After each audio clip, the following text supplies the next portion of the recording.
Du Trisac. Il déconstruit la nouvelle pour que vous puissiez la construire à votre manière. David Proulx est avec nous pour parler d'intelligence artificielle. Monsieur Proulx, bonjour. Bonjour Benoît, ça va? Ouais, pas pire pantoute, merci. Tu as utilisé l'intelligence artificielle pour comprendre la manipulation de certains chiffres et de certains discours médiatiques. Que veux-tu dire? Ouais. Bon, moi au HEC, on m'a donné un cours sur comment faire mentir les chiffres. C'était pas le nom du cours, là. Non, mais le nom du cours, c'était statistique. Puis, grosso modo, ce qu'on nous montrait, c'est comment tu fais pour prendre une mini-augmentation des ventes puis faire en sorte que ça a l'air formidable. Puis, comment tu fais vraiment pour faire mentir des graphiques, OK? Et ce matin, j'ai lu un article dans la presse, là, l'offensive canadienne fait des ravages en parlant de la guerre commerciale et droits de douane. Donc, on essaie de convaincre le Canadien moyen, elbow up, de dire ce qu'on a fait, là, de ne pas prendre la salade américaine, là. Oui. Écoute, c'était puissant et on les a mis à genoux. Donc, des graphiques, puis là, moi, je sais reconnaître les mensonges statistiques. Donc, quand je lis ça, puis la caféine n'avait pas encore kické in, là. Donc, je lis ça tranquillement. Ouais. Puis là, je regarde ça, je fais comme, mais non, ça se peut pas. C'est de la démagogie. Puis pourquoi je veux en parler dans ma chronique, c'est pour ouvrir les yeux des gens, de dire la seule chose que tu as le droit de croire dans les journaux, c'est la date de la journée. Tout le reste, tu utilises l'intelligence artificielle pour valider les faits. Puis là, je vais te le montrer, puis tu vas voir, c'est criant. Okay? Donc, je te partage mon écran, puis évidemment, je vais dire les chiffres à la radio. Donc, ici, on a un graphique qui montre les légumes américains au Canada, les ventes chutent. Donc là, on voit là qui coïncide avec l'élection de Mark Carney et les contre-tarifs, là, des gros graphiques qui chutent, là, moins 20% au dernier trimestre. Wow. Là, on se dit, hey, on les a eus, les Américains, là, ça fait mal.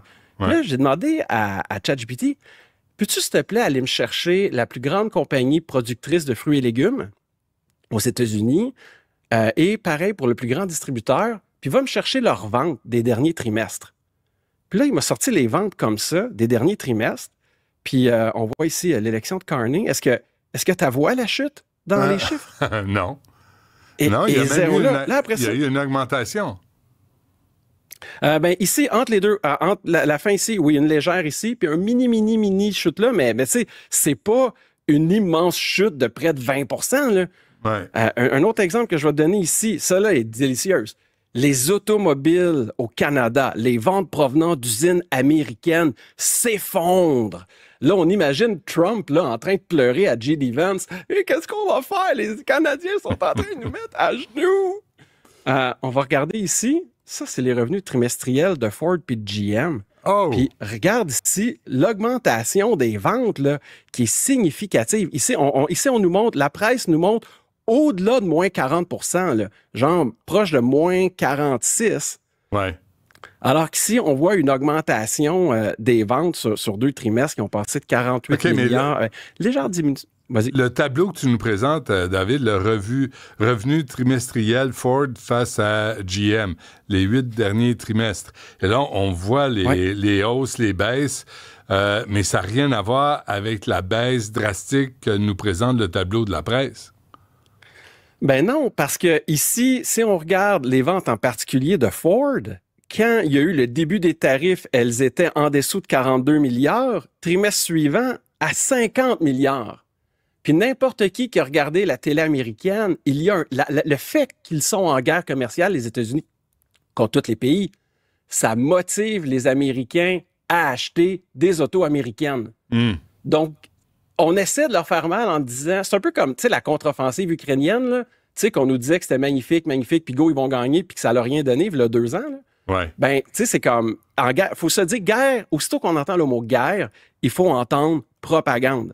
Puis regarde, ici, j'en ai 2 autres à te montrer, vite, les cosmétiques. Là, on voit que les ventes de cosmétiques au Canada reculent. Ben, j'ai été voir les ventes de Ulta Beauty et de Estée Lauder, qui sont les 2 leaders. Puis on voit que ça monte, puis que ça descend, puis que ça dépend des trimestres, puis il n'y a rien qui parle. Mais là, je vais t'en montrer un qui va faire de la peine, parce que moi, j'aime le vin californien. J'ai visité plusieurs vignobles en Californie. Puis, mon vin californien, ben, j'aide le commerce interprovincial. Je le fais venir de l'Alberta. Donc, je fais ma part pour la solidarité canadienne. Tu as le droit de faire canadienne.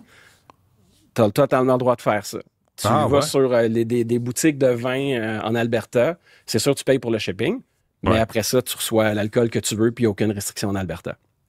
Donc, article de la CBC en fin de semaine, les ventes d'alcool américain chutent de 68 %. Mais le titre ne dit pas que c'est les ventes d'alcool américain au Canada. Fait que si c'est les ventes d'alcool américain au Canada, tu n'as plus le droit d'en acheter, c'est normal qu'il ait baissé de 68 %. Mais regarde ici, les revenus trimestriels de Brown-Forman, ils ont augmenté depuis le début de l'année. Puis ici, si tu prends Constellation Brands, qui est vraiment des alcools forts, les ventes ont augmenté là aussi. Donc, on essaie de nous faire avaler des chiffres qui tiennent pas la réalité. Puis moi, ce que je vais inviter les gens à faire, c'est quand tu lis un article puis tu te dis ça n'a pas de bon sens, ben demande à ChatGPT, peux-tu m'analyser ça, s'il te plaît? Oui, mais c'est spectaculaire. Ce que la presse montre dans les tableaux, là, des baisses spectaculaires, des chutes. Même pas des baisses, on parle de chutes. Le mot chute, là, ça évoque quelque chose de grave, de drastique. Puis là, effondrement. Effondrement, ah oui, mais c'est ça. Mais quand tu regardes les chiffres à l'origine, donc il y a entre les deux, il y a une interprétation des chiffres. On vient au HEC. Exactement. Donc, parce que les chiffres qui démontrent sont vrais. Sont vrais, les chiffres qui démontrent. C'est vrai qu'au Canada, les ventes d'alcool se sont effondrées. Mais c'est que les États-Unis, là, le Tennessee vend du Jack Daniels partout sur la planète. Que le Québec en achète pas. Puis oui, c'est vrai que la compagnie qui détient Jack Daniels a parlé des droits de douane dans son entrevue parce qu'à tous les trimestres, les CEO doivent répondre aux questions des analystes. Oui, il a dit les tarifs de douane, ça nous fait mal. Mais ça fait mal à l'ensemble de la planète, ceux qui ont décidé de bouder le Jack Daniels. Mais à la fin de la fin, les ventes de cette compagnie-là ont baissé que de 3 %. Puis quand tu es un manager, puis des ventes qui comme ça arrive. Et pour les managers, c'est un cadeau. Juste vite. C'est un cadeau, parce que si tes ventes baissent, tu as juste à dire que c'est à cause des frais de douane de Trump. Puis là, tes investisseurs peuvent pas être fâchés après toi. Fait que c'est pas une raison, c'est une excuse. Ouais. Ah oui, OK. Mais en même temps, ce qu'on constate, c'est que les frais de douane de Trump aident personne. Non, ben le libre-échange, ça aide tout le monde. Les frais de douane, ça l'aide personne, mais c'est que les frais de douane, comme on en a discuté, c'est une manière pour lui de forcer les entreprises à produire aux États-Unis. Donc, sa méthode économique, c'est de devoir taxer ça. Mais le Crown Royal, qui est britannique, qui était fabriqué en Ontario, s'en va aux États-Unis. Encore une fois, c'est Trump qui gagne. Ben exactement, parce que dans le fond, cette compagnie-là, elle se dit, ben produire au Canada, ça me coûtait moins cher à cause des coûts de main-d'œuvre et autres raisons. Mais les disent à cause des frais de douane, ben je vais passer de l'autre côté de la frontière parce que je veux de loin protéger mon marché américain que mon marché canadien. Donc, tu sais, moi, mon but dans tout ça, c'est de dire, moi, je suis prêt à faire des batailles. Je suis prêt à entrer dans des guerres que je peux gagner. Pas des guerres, des batailles que je peux pas gagner. Ça ne fait pas de sens. Oui, puis méfiez-vous de la propagande puis l'interprétation des chiffres. C'est ça, là. Puis quand vous voyez quoi que vous n'êtes pas sûr, ben oui, puis demandez la contre-opinion. Tu sais, la même chose en fin de semaine, il y avait un article, tous les spécialistes s'entendent, des peines plus sévères, ça réduit pas le crime. Puis, ben, j'ai juste demandé à ChatGPT, trouve-moi des études qui disent le contraire, puis il m'en a listé une tonne. Puis, tu sais, pour la récidive, puis, oui, il m'en a trouvé une tonne. Puis, tu sais, je suis loin d'être pour la peine de mort. Je suis totalement contre la peine de mort. Mais la peine de mort, ça l'élimine à 100 % ton risque de récidive.